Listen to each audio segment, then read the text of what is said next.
welcome everybody to another episode of Storrer Growth Solutions podcast, the Storrer's Edge, where we explore the cutting edge of business innovation and growth driven by AI strategies. I'm your host, Stuart Storrer, and today I'm delighted to be joined by Mojtaba Kamarlouei, the co-founder and CTO of Builtrix, a pioneering data-driven energy analytics company based in Lisbon in Portugal. Mojtaba and his team at Builtrix are tackling one of the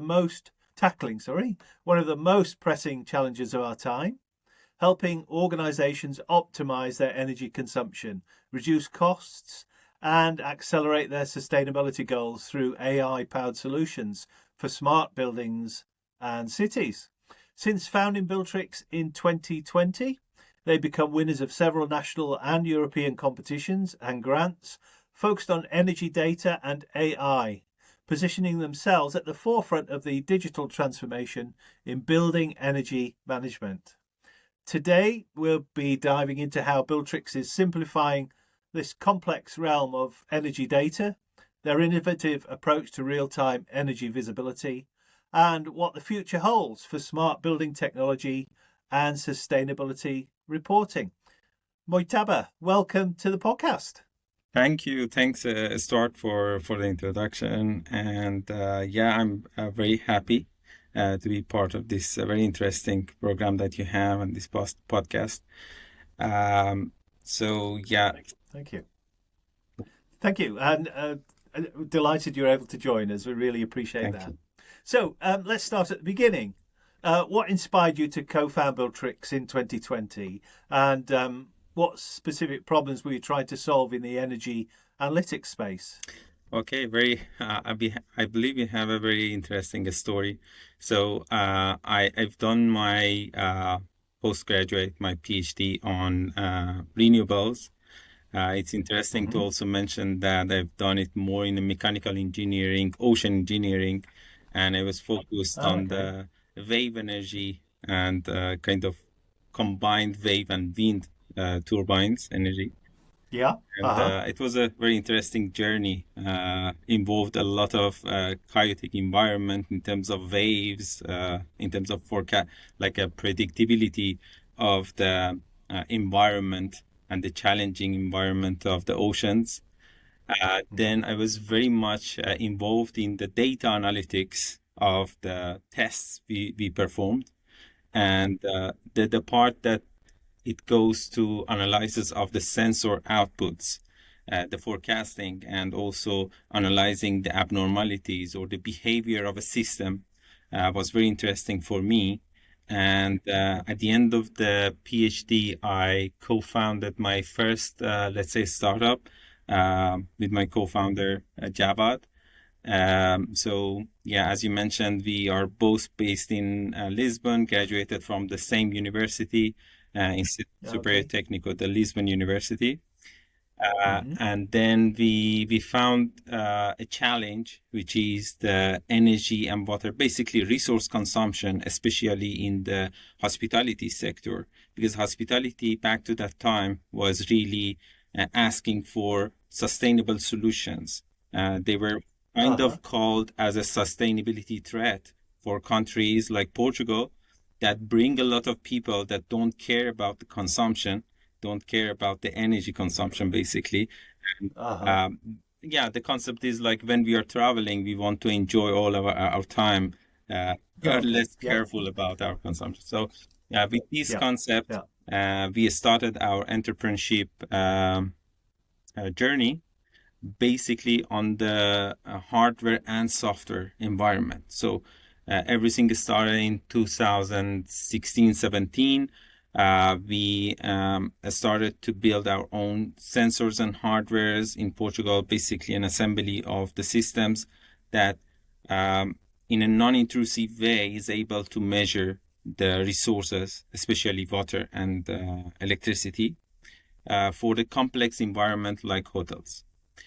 Then after 3 years of journey in this area, we found it quite hard to scale in terms of scaling the hardwares and also expanding the team. So the business should actually expand with the number of people. So the more markets you enter, the more people you will need. And especially in Europe, it's really challenging.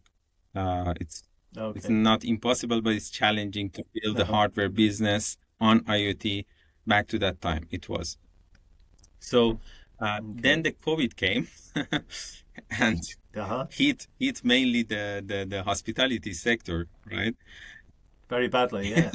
Yeah. So they were not basically the target market was not purchasing for a while anything, especially on top of in terms of resource management. Hotels got empty, and on the other hand, our end users, people around the energy business, renewables, or let's say energy management, they were hearing about COVID every day. Everyone basically at their home, they were starting to listen about the statistics of COVID, how many people are, like the death tolls and everything. And they were getting used to data a bit.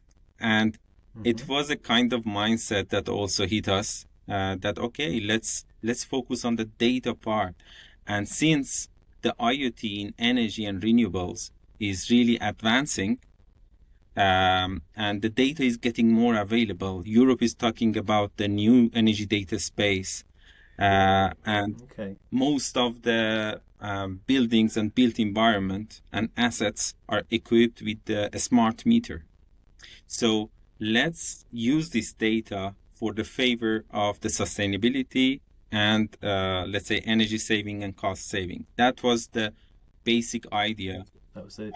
That in, let's say, I believe it was May 2020, that was like kind of everything from the scratch. We were not working in a garage, but we were working in our homes, two founders, and we basically built this integration and data analytic infrastructure from the scratch. Could you explain in simple terms for us what Builtrix does and how your platform helps organizations turn ESG risks into business opportunities? Yes, sure. And what makes your approach to energy analytics different from traditional building management systems? Okay, sure. So when it comes to sustainability, according to the market studies, one of the biggest challenges is the quality of the collected data. So we actually use AI from the beginning, from the first point of data collection. So our target customers, let's say, organizations as customers, they are organizations with multi-properties. They have properties spread around the country or several countries, basically in Europe. And the main challenge is these assets are consuming resources from different utilities, okay? And each utility has its own portal for the data collection, but all these buildings are connected to the main grid of Europe. So from here, we do the data integration from the grid. We also do the integration from the utility portals. So we have our own, let's say, agents that are able to connect to the utility portal of the customer. Each customer might have more than 10 utility portals, with all the difficulties in finding the right invoice of the water, gas, electricity every month. And we tackle this challenge in a very unique way of collecting this data, passing it to our knowledge base. And in that knowledge base, we actually edit this data, we cure this data, clear it, and then visualize it for the customer in a comprehensive way. So this is the first step. But collecting the consumption data and calculating the carbon emission of the electricity and gas, for instance, in the scopes of the ESG, is not the full process. So here, the context also matters. For instance, there are buildings with different areas, different occupancy rates. They follow different business calendars. For instance, if it's a hotel or office, it really matters for the planning of the sustainability. In terms of the renewable integration, if there are some rooftop solar panels or connected farms, that also needs to be involved in the overall strategy definition. And we centralize all these things and in our knowledge base. And from the knowledge base to the insight, we are using, for instance, the forecasting models with the time series LLMs, with the text generation models to make it fully comprehensive for our customers, that what is the situation at the moment and which steps they need to take in order to reach their goals, for instance, for 2028 or 2030, depending on the organization. And so what are the biggest sort of challenges that companies face when they're trying to optimize their energy consumption, and how does Builtrix help address those sort of pain points? So yeah, a great question actually. So the first challenge that we see our customers are talking about is related to benchmarking. So a company with a portfolio of 20, 100 buildings or assets, the first step they need to take is to benchmark which assets are the priority. And the benchmarking is not possible without contextualization. You need to consider a wide range of data at the same time and be really meaningfully comparing your assets among them. So you need to first focus, because it takes money. You need to evaluate the return on investment. You need to evaluate the impact of your investment on these assets. And without benchmarking, it's not possible. So that's kind of first. That's the start. Yeah. Yeah. And if you fail at this stage and you are not able to really benchmark which asset is the priority, you will get stuck into decision making. People in the higher level, they won't approve the investment, and you as energy or asset manager or sustainability team will face more challenges in these kind of meetings, board meeting. Sure. So that's the first step. And beside the quality, there are a lot of other, let's say, challenges. The quality, I mean, when you're looking at the data around sustainability and renewable energy, the data of the consumption, the data of the production from the inverters or external APIs, the weather APIs, everything has its own weight. So here, when there is a forecasting, for instance, it should be reliable and it should be explainable. So the main challenge is the end user, the person who implements the insights, the person who do the project, let's say, it's still an electrician and it's still an engineer that is not very comfortable with the AI, with the use of AI. These are the life. If I want to demonstrate the life of these people, at least in our market, in Portuguese market, it looks like when the COVID hit, they had to adapt to remote, to digitalization a bit, and into the data. So for them, it was really hard, because before that, it was like checking the counters, looking at some numbers, put it in Excel files, and just report it annually. But then they were not able to go to the assets because of COVID or other issues. Oh, of course. And they had to adapt to kind of remote monitoring, connecting to the digital platforms, downloading JSON files, XML, CSVs, and they adapted to a new life. And now their managers, their bosses are asking, hey guys, you should adapt to AI. You should use generative AI. So there's pressure there. So for them, it's a bit uncomfortable at the moment, and it gets more uncomfortable if the solution provider is not able to explain the AI, explain the forecast, the predictions. So for this, again, you need a quality context.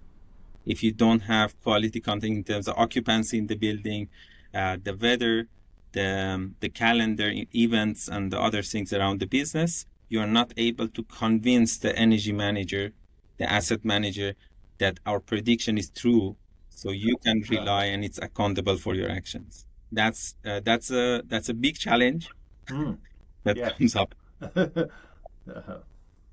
So, in terms of sort of the regulations around ESG reporting, has there been sort of any regulatory pressure that's changed the market for your solutions? How does it, or does not have you not really encountered any issues around regulations? No, actually, yeah, this is there are a lot of pressures around. So basically, especially for the solution providers, for the technology providers here. So I believe in 2024, there were a couple of, let's say, regulations, more in, let's say, more restrictions and laws in terms of adapting to the Corporate Sustainability Reporting Directive, CSRD, and ESG.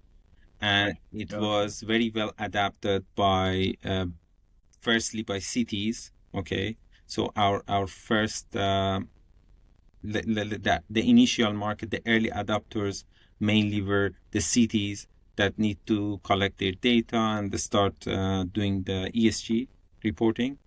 And then some private sectors. So when it comes to the CSRD, mainly listed companies, a special type of companies with more than 250 employees, a threshold of the annual, let's say, profit, are obliged to deliver the CSRD reporting.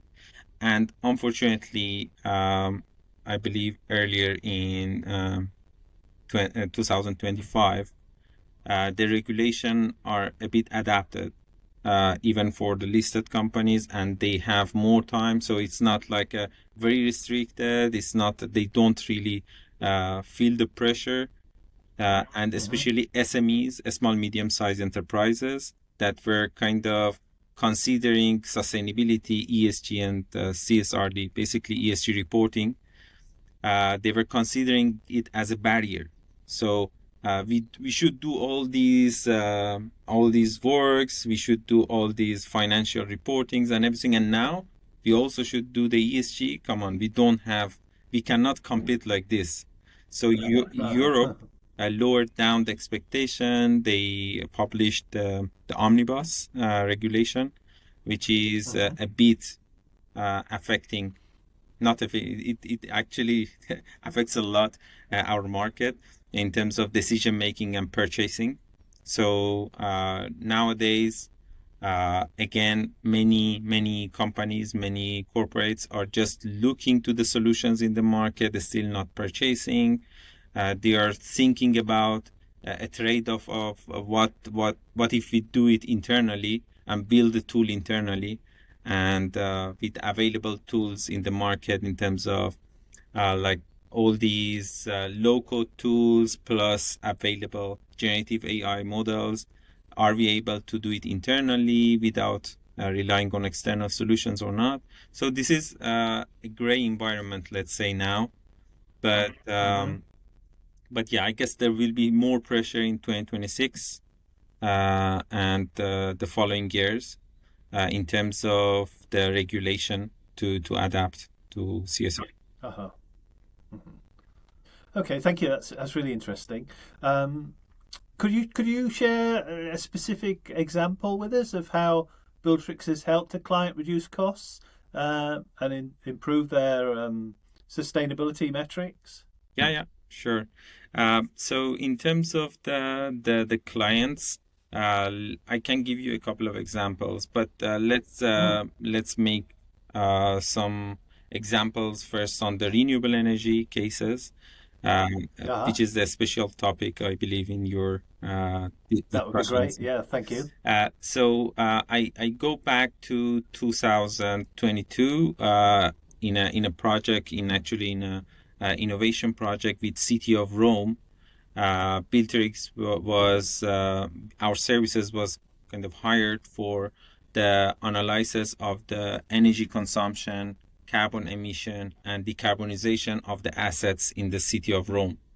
Okay, and there were over 900 buildings involved, mainly old buildings and service buildings that are considered like schools, municipality offices, the civic offices, and other service buildings like libraries in City of Rome.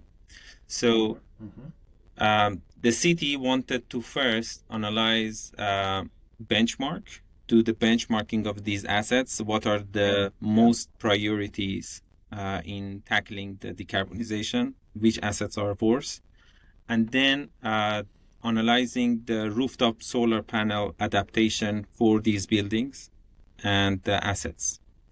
So in Builtrix, we have a model which we call the PV potentiality of the buildings. So in this service, we connect to the DSO smart meter, the smart meters from distribution system operator in any location in nowadays in Europe. We have use cases in several countries, but in this project, we connected to the DSO smart meters in Italy to collect the data every 15 minutes.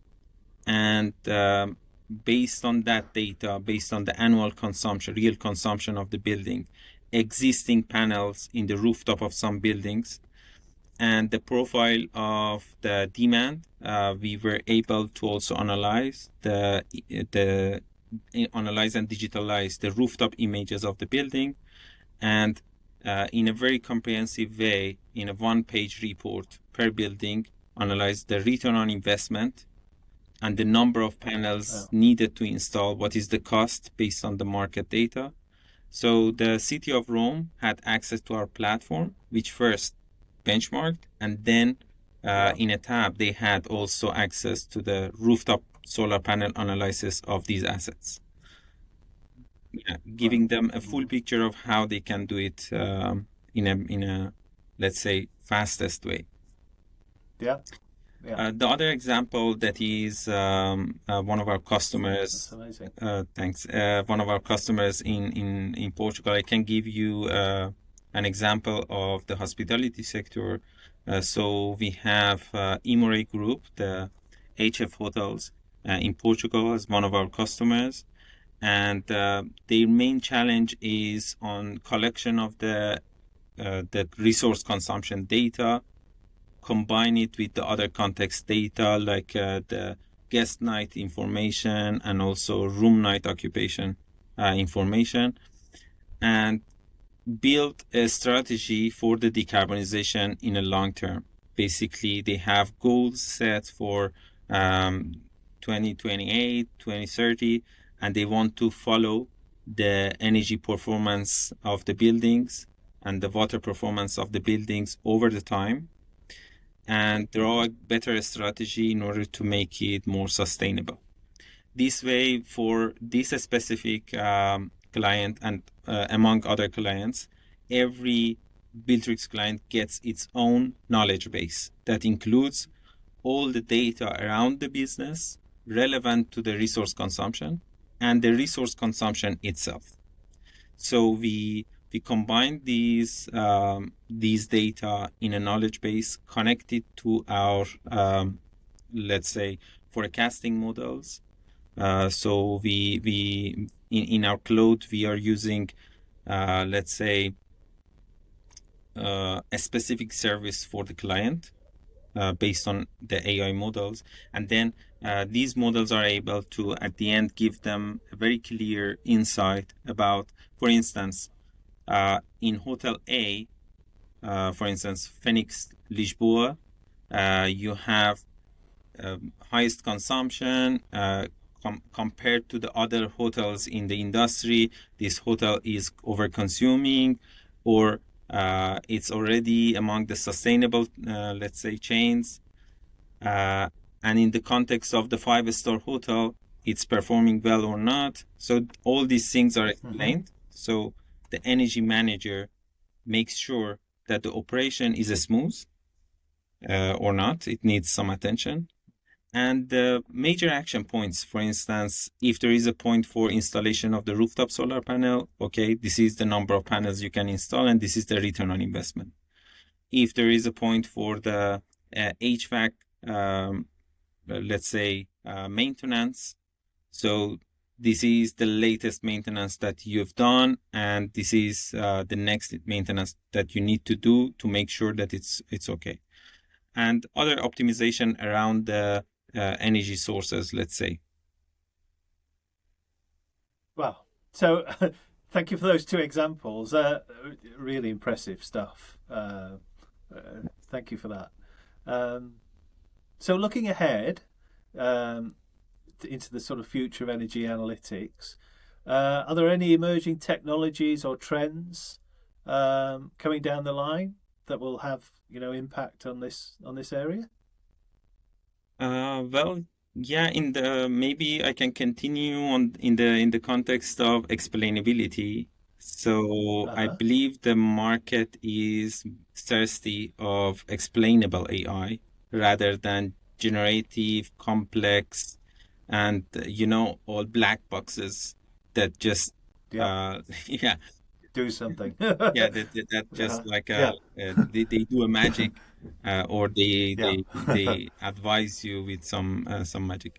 The market adapts more for simple methodologies, and so the first, I believe, emerging and growing topic would be the explainable AI, and I'm also looking to this kind of explainability processes around other context data, and so this is the first one, and the next, let's say, kind of adaptation.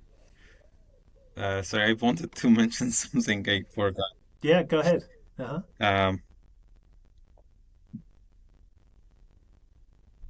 Yeah, besides the explainability, I see the market is trying to adapt. After passing this explainability part, it's adapting to rely on connecting AI to the real-time controllers. Okay, so the AI that at the end of the line is able to execute the energy management, execute the sustainability itself, is more favored in the market. So I believe real-time controllers that are managed by the agents or managed by the AI models behind, like digital twin models, would be a bit of more trend in the market in the next steps. Wow. I mean, it's a really exciting space Yeah, it is. that you're in. If, as someone who's sort of built a successful tech company in this energy space, what advice would you give to other entrepreneurs who are looking to solve sustainability challenges? Okay. Yeah, it's I'm really sometimes it's really hard to advise others, but especially for people in my stage. I mean, have there been any sort of what would you say has been the most important lesson that you've learned as a founder and CTO? Yeah. So I may say here in this area, when it's already complex and it already involves, I don't know if I can call it a chaotic environment, because a building itself is complex with a lot of data are coming together, and the more we go ahead with these carbon emissions and the issue around the global warming and the unpredictable events are happening more, like the severe events. There are storms that we are not very good in predicting them, extreme heat or extreme cold, freezing days. We are not able, like we had weathers in days in Lisbon that we were really surprised that, oh, this is summer, but it's like 16 degrees today or 17 degrees. That's right. Yeah. So always talking about a technology that is able, we are building a technology that is able to do the best performance of the forecasting. It's able to control. This is mainly acceptable if you are able to do the MVP, minimum viable product at first, first targeting your customer with something super simple, and it's then plugging it into the data of the customer so you can create a real example, maybe within a scale of a pilot, like 1/10 of the buildings or 1/10 of the assets of the clients. And then moving a step by step towards creating confidence around your solution and showing the reliability and accountability of your data. That's the point. And the let's say the most important part is when we are talking about a business that is derived by regulation.